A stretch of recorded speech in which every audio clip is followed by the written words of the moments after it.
What's up, guys? I'm back with another video, and you guys can win a PS4. Just kidding, you can't. Okay, in a couple of, when I hit 100 subscribers, I am gonna pick one person.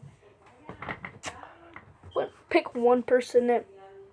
Okay, when I hit 40 subscribers, I will pick one person out of 40 people. Bop, bop, bop. They can win it. Okay. You can win you saw my giving away phone video. You guys can win it. I'm gonna pick one person from my subscribers, and they can win the phone. And the PS4 is gonna be in like 2 years, probably 1 year. 1 year, okay. There's gonna be probably like the PS5. It's like 1 year old, but still. When I get 100, I am gonna do the PS4. Okay, giveaway. And it's time to return to a video that I really enjoyed the first time round. It was an urban legends video, but with a lot of truth to it. The reason I think we all love urban legends is because they take us out of reality for a little bit. They're creepy stories about things that nobody ever really sees, but everyone always seems to hear about. We don't even need to see any evidence to enjoy them. In this video though, I'll be returning to look at some urban legends that really do have some truth to them. Does that make them even scarier somehow? Can we even call them urban legends anymore? I'll let you be the judge. My name is Danny Berg, and this is the top 10 urban legends that are actually true, part 2. As usual, guys, don't forget to tap right up here if you want to see any of our normal urban legends videos. We've done so many now that I've definitely lost count. Check them out though if you haven't already, and make sure you have a couple of hours spare. Starting off at number 10 now, we have The Woman in Black. Now, if you ever watched any of my urban legends videos, you'll know that almost every country in the world seems to have a creepy story about a woman wandering along the side of the road and scaring drivers. Well, in 2014, it really happened. All along highways in Alabama, Georgia, Ohio, Kentucky, Tennessee, and West Virginia, people started seeing a woman in black by the side of the road. She would always be wearing black willowy robes, dragging a small black bag, and perhaps an umbrella if it was raining. Some people tried to talk to her, to offer her food, water, or money. She refused it all. Who was the woman in black? Well, eventually, people found out. She was 54-year-old Elizabeth Poles. Police took her to an undisclosed location for her safety, where they fed her and helped her find shelter. She later told ABC News that she wished people would mind their own business and that her long journey was related to her faith and religion. Now, sadly, this interview only brought even more attention to Elizabeth, although she eventually dropped out of the public eye and perhaps continued her long journey. Moving on to number 9 now, we have the body snatchers. In the 1960s, there was a rumor going around that governments were removing parts from the bodies of dead children and shipping them to secret labs in the US. It sounds crazy, doesn't it? It sounds like something straight out of a horror movie. But it was totally true. When World War II ended with the US dropping the world's first atomic bombs, they wanted to determine the effects of nuclear radiation on humans around the world, specifically children who have been born since those bombs were dropped. It was called Project Sunshine. Over 1,500 bodies, many of them babies, were gathered from half a dozen countries, from Europe to Australia, in the 1950s for these studies. At times, the scientists would even ship single body parts taken from the babies without the parents even knowing. Coming in number 8 now, we have Trick or Treat. For almost as long as Trick or Treat has been a thing, so too have the stories of nasty tricks of people putting dangerous things in the bags of little kids in order to cause them harm on Halloween.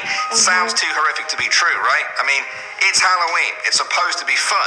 In 2017, though, some parents' worst fears were confirmed when a mystery person allegedly dropped a small bag of crystal meth into the trick-or-treat bag of a toddler in Wisconsin. The Menominee tribal police chief said the child's father was going through the candy and he found a really small clear plastic bag about the Oh, size of a no. quarter. When the substance inside was tested, it was proven that the powder was methamphetamine.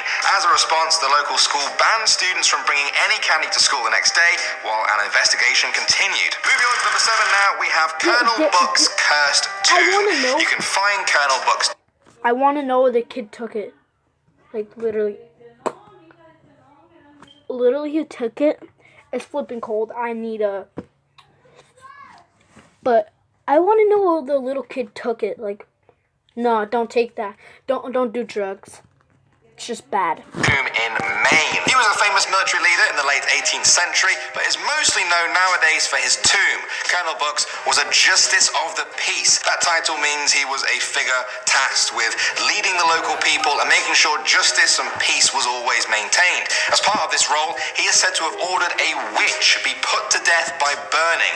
The accused woman, in her dying breath, is said to have put a curse on his tomb that Buck had prepared for himself years before. When people looked at the tomb after, they saw a strange stain on it in the shape of a woman's leg. People said this was a sign of the curse and the leg was actually the witch's. Now, according to legend, the stone has been replaced many times, but this stain keeps appearing. This urban legend is 100% true, except, I think, for the stone replacing bit. I'm not too sure about that bit, but yeah, let's go with 99% true. Next up at number 6 now, we have Le Loyon.